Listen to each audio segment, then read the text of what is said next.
All right, welcome back. Talking local economy and how you build a great economy. No one better to do it than the people at the Greater Phoenix Chamber. Mike Huckins joins us. Thanks for doing this. Thanks for having me. Really appreciate it. So let's talk the massive growth we've had here in the Valley. I've been here for 30 years. You've been here 40 plus. Yep. It doesn't happen by accident. No. There's a lot of planning that goes into, especially the big industry that's come here. Yeah.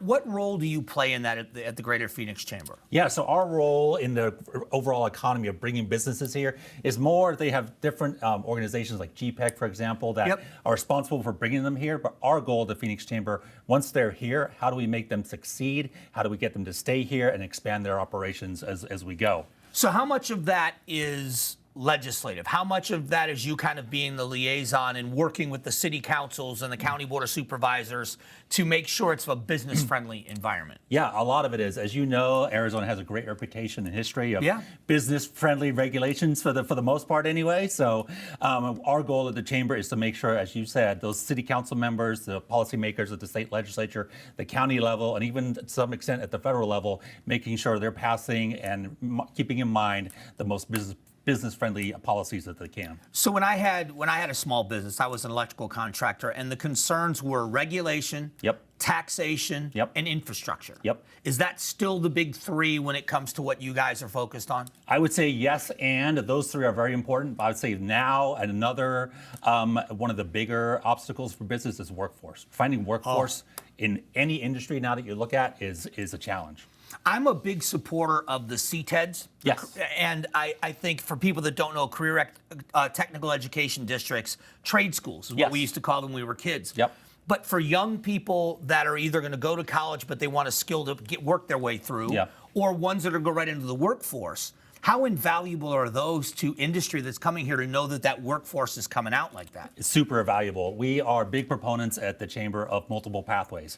Not every kid wants to go to college, or nor should they. Not every kid wants to go directly into a job. So whatever path they choose to take, whether it be CTE, getting a credential, going into the trades, or pursuing a 4-year or even 2-year degree, we're supportive of it, and it's critically important. All aspects. Yeah, I was, an 18-year-old kid. I didn't go to college. I went to work, and when I found the trades, I should say the trades kind of found me.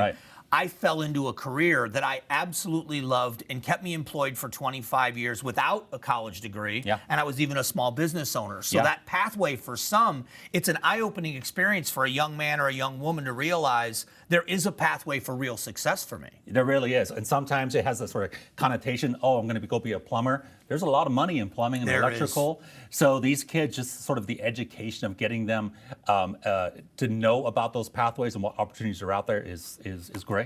So what would you say to a startup or a small business that's just relocated here to the greater Phoenix area? How can you help them? What do they need to know? And what do you think they should do first?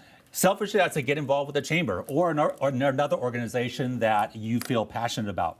Obviously, the Chamber is a business advocacy organization, so we help you understand what's going on at City Council, what's going on in the legislature, and beyond. Everything they do down there is going to affect you either in your business life or your personal life, and oftentimes both. So we want to help you understand what's going on and find the best way for you to engage to help move those policymakers in the right direction. Do you aid them in any way when you say workforce? Do you aid them in contacts with people for workforces, that there's a resource for them in the industry? We do. In fact, on our foundation side, we have a program called Elevate Ed Arizona, where we're actually embedding sort of quasi-counselors into high schools to help those students find whichever career path they want to go to, and matching them up, as you've said, with businesses to do job shadows, internships, externships, so that alignment between the business community and education is there, and it helps us all moving forward. Any vision of the future? Are we going to see a relief in the housing crisis? Because the workforce is a big issue in building affordable housing. It is. Affordable housing is a big issue. Obviously, you have this sort of the dynamic now between state policy and local zoning, and there needs to be a balance.